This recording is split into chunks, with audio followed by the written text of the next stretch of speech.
in the very beginning, I was very guarded and I thought, I need to be really careful. The last thing I need is to be, recalled back to prison and stuff. But this is just too important.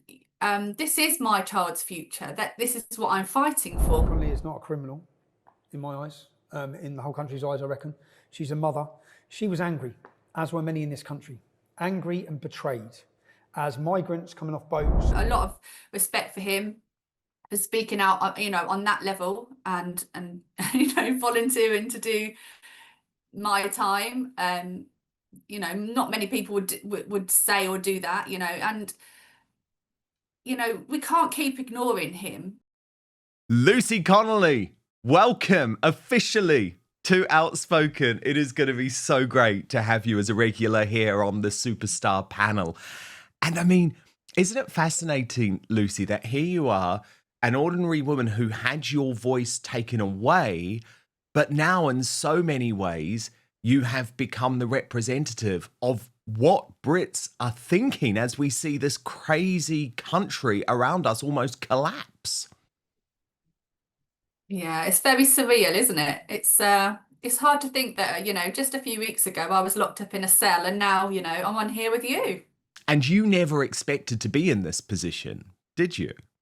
No, firstly, I never expected to go to prison ever in my life. And then obviously when it first kicked off and before the likes of you guys got involved and all of that, the mainstream media, were really not kind to me and didn't report the full facts, etc. We know how they operate. And I didn't ever think that the tide, would turn as much as it has and people would be supporting me as much as they do. And do you feel like you have a responsibility now to keep speaking out? Because I guess you had two choices, didn't you, Lucy? And we spoke about this. And I was always very honest with you when you left prison. You were going to have to take a bit of time. Of course, you needed to tell your story initially, which you did here on Outspoken because of what had happened. But at that point, you hadn't decided whether you were going to be able to speak out and keep talking about the news. Because, of course, doing that, expressing your views, was what saw you locked up by the British state to begin with. So how difficult has it been to make that decision? I mean, it's been nearly 3 months now, Lucy, to make that decision and say, no, what I'm seeing around me is too important for me to just go away. Yeah, I think in the very beginning, I was very guarded and I thought, I need to be really careful. The last thing I need is to be, recalled back to prison and stuff. But this is just too important. This is my child's future. That this is what I'm fighting for. We're all fighting for. And I just think I've made the decision now, and I'll tell anybody the same. As long as it's legal, it's not derogatory, it's not racist, any of those things. You know what? You can say what you like. And if we have free speech in this country, then we have free speech. We can't pick and choose who gets free speech, when we get free speech. We either have it or we don't. I totally agree. But I am so glad you have made this decision. I didn't want to put any pressure on you because I also know, having spoken to political prisoners like Tommy Robinson, for example, there is an adjustment period. There is a certain amount of trauma that comes from being locked up unfairly. And I just wonder, Lucy, how has that adjustment been? Like, have there been low moments over the past 3 months since your release? Okay, half of you watching this are not subscribed to Dan Wootton Outspoken, and the best way you can support what we do is by hitting that subscribe button. It is completely free, and turn on the notification bell to be alerted to our new episodes. Yeah, of course. There's days, most in the main, it's been really positive. People have been so kind. I can't go to the supermarket anymore without, somebody stopping me and shaking my hand or, saying how sorry they were and how much they support me. And I've only had good, press from people when, I was worried about that. I was worried about, am I going to go be in Tesco's or Aldi or whatever, and somebody's going to, a bit hating on me when I do my shopping. But it's actually been the exact opposite. Everybody has been so kind. A lady came up to me in Waitrose the other day and fist pumped me and said, "Thank you so much for taking one for the team. You've really spurred me on to start, you know, doing stuff. You know, I've got grandchildren and this is just too important to ignore." And, you know, that makes me feel a bit proud. It makes me feel that all this, you know, trauma that me and my family have been through, maybe it wasn't all for nothing.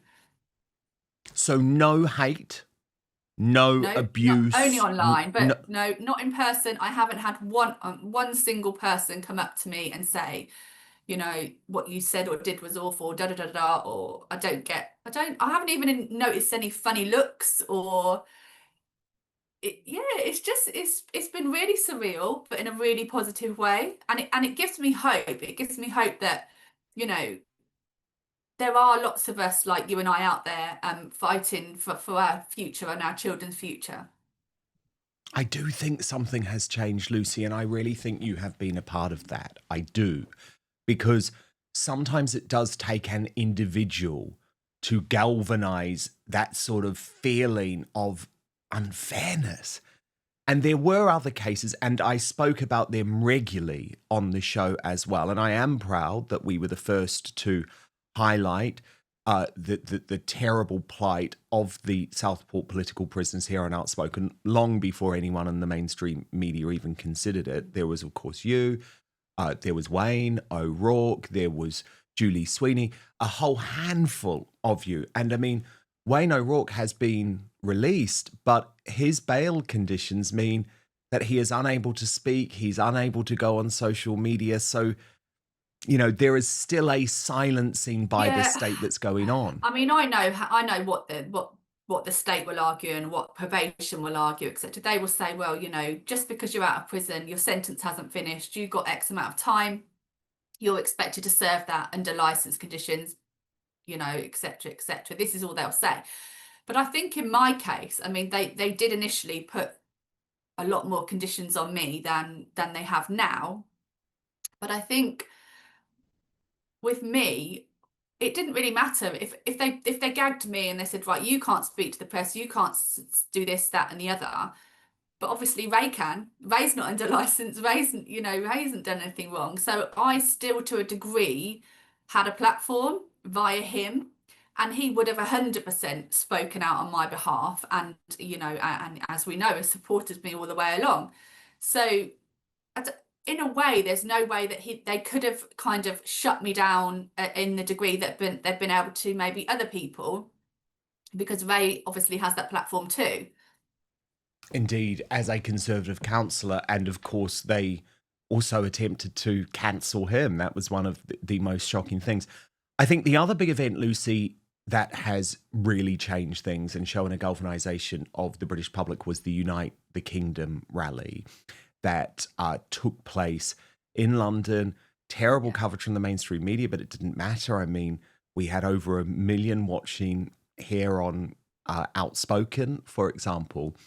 And I don't know if you're aware, but I wanted to show you this video of Tommy Robinson in conversation with Ezra Levant, where he spoke about your case and the fact that if he could, he would have served the prison time so that you didn't have to. Watch this. Connolly is not a criminal, in my eyes, in the whole country's eyes, I reckon. She's a mother. She was angry, as were many in this country. Angry and betrayed.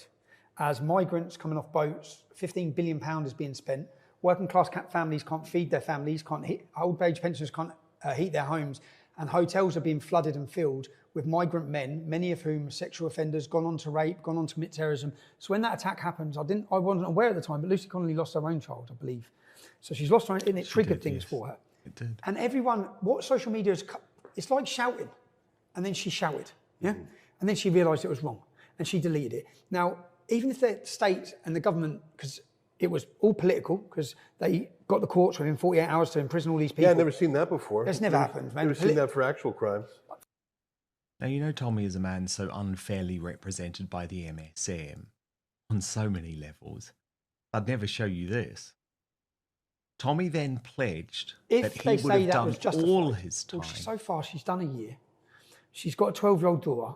Send that woman home. Do you know, if I had the option, because I got out 4 months early, I'd have done my 4 months. And let her go. Let that. Lucy, had you ever seen that?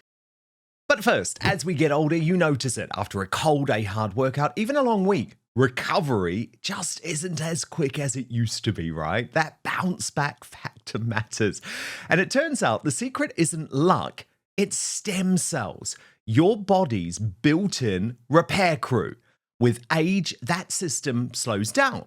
Fewer cells, weaker signals, slower recovery. That's exactly why Qualia created Qualia Stem Cell. Think of it this way.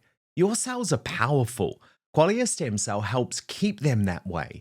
It's crafted with nature's heavy lifters, sea buckthorn, royal jelly, and more to support your body's natural repair system so you can keep moving, healing, and thriving. You don't have to accept slowing down. This is about supporting better aging by reactivating the systems that help you bounce back. And it's refreshingly simple. You take it just 4 days a month. So if you've ever felt like your body just doesn't bounce back like it used to, whether it's after a tough workout, getting sick, or just the wear and tear of life, this is for you. Qualia Stem Cell was designed to support your body's natural repair systems, helping you heal, recover, and keep going strong. And right now, you can try it for up to 50% off at qualialife.com/Dan.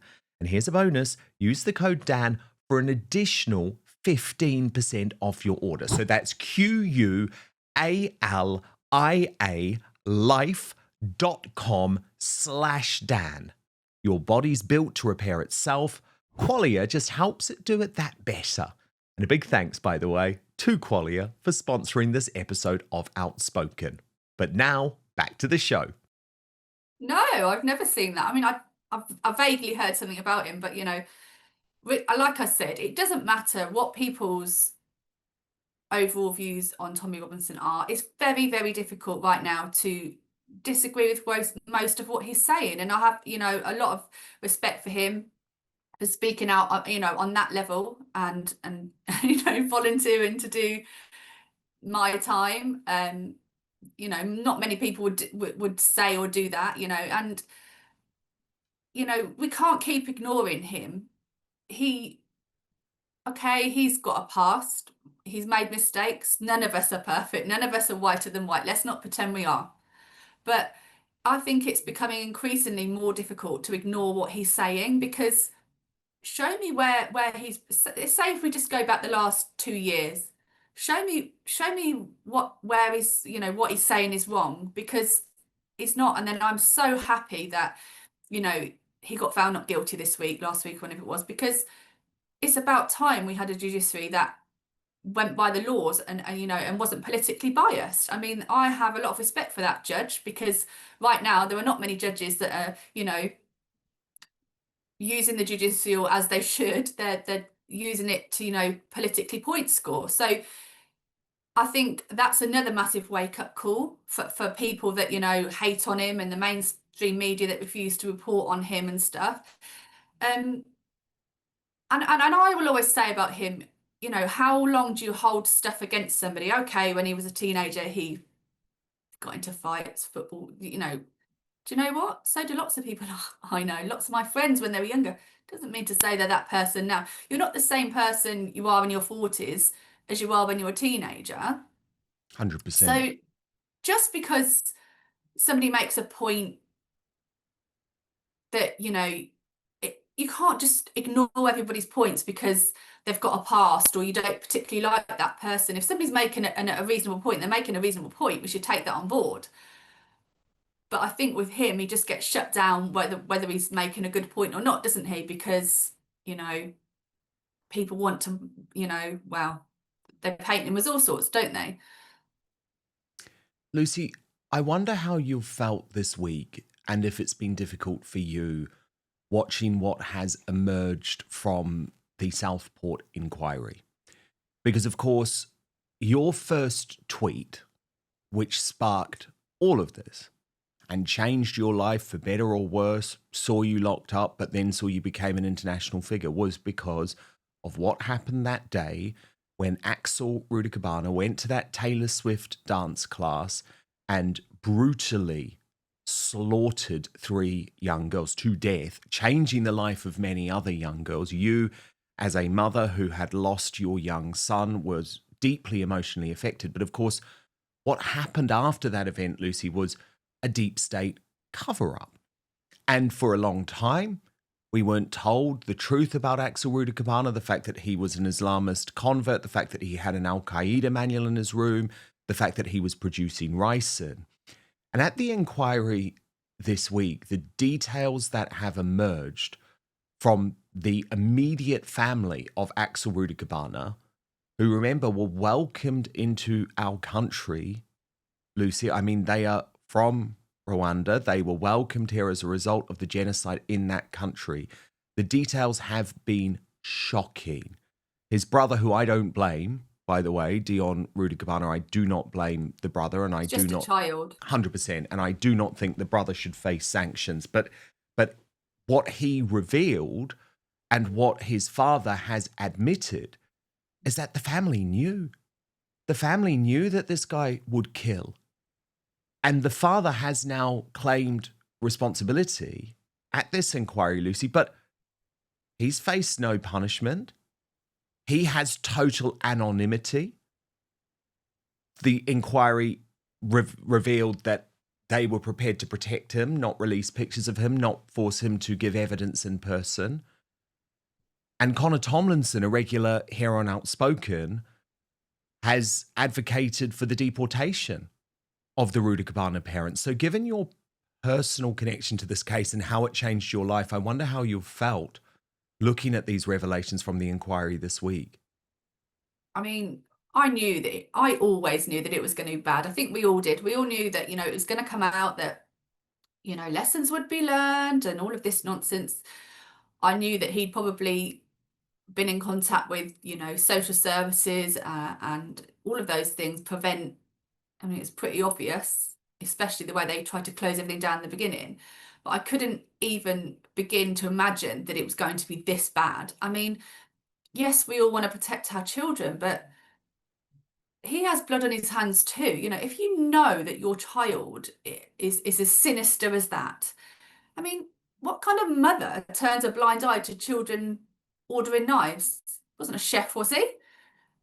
I mean, there's just no words. Like that, they are just don't have children. Then if you can't parent them, they are equally to blame as him. Because they could have stepped in, they could have gone to the police, they could have, they knew that the school were concerned. That head teacher was told, oh, you can't profile him as a black boy with a knife, and you must take out the word sinister. I don't think sinister's it's not even the word for him, is it? Like, have we ever had anybody like this in the system before? This horrendous, this sinister, and It's it demonic. wasn't just an overnight thing, was it? This had been, was it 10 times he'd been caught with a knife in school or something? Yes, and of course, there was, as usual, all of the pressure that came down on the head teacher. You don't want to be seen as racist. The father trying to sort of not totally tell the authorities the truth because he was too worried about losing his son. I mean, it was a catalogue of failures. And if you know what it's like to lose a child, right? So if you are the parents of Elsie or BB or Alice, I just wonder how you ever forgive, given that they were sitting ducks. I don't think you can forgive or forget. I just think that they're just going to have to find some kind of way of, rebuilding a new life, a new normal, as they say. This is going to haunt them till the day they die. And unfortunately, in this case, obviously, this is going to go on for some time. The inquiry is going to go on for some time. This is a case that will be talked about, all of our lives. It's the biggest atrocity of my lifetime. So unfortunately, that it's always going to be there, isn't it? And they're never going to be able to get over this, never. And they're never going to be able to, have a normal life as they did before. Grief when you lose a child, it just doesn't work like that. I mean, hopefully at some point they can find peace and they can and try and rebuild their lives. But more importantly, I hope that they get something positive out of this inquiry, that they feel that all of their questions have been answered and, you know, no stone is left unturned, because that's really important. When you lose a child, and you lose a child in circumstances where it shouldn't have happened, you want to know every single detail. How did this happen? Why did this happen? Could this have been done? Could that have been done? Otherwise, you drive yourself insane, you know, wondering. And my experience is better to know. And I felt better after Harry's inquest, because some of the questions that we had been answered. Whereas before, we just felt like we were banging our heads against a brick wall. You know, they closed ranks, they say it wasn't them, they didn't do anything, blah-de-da-de-da, same old.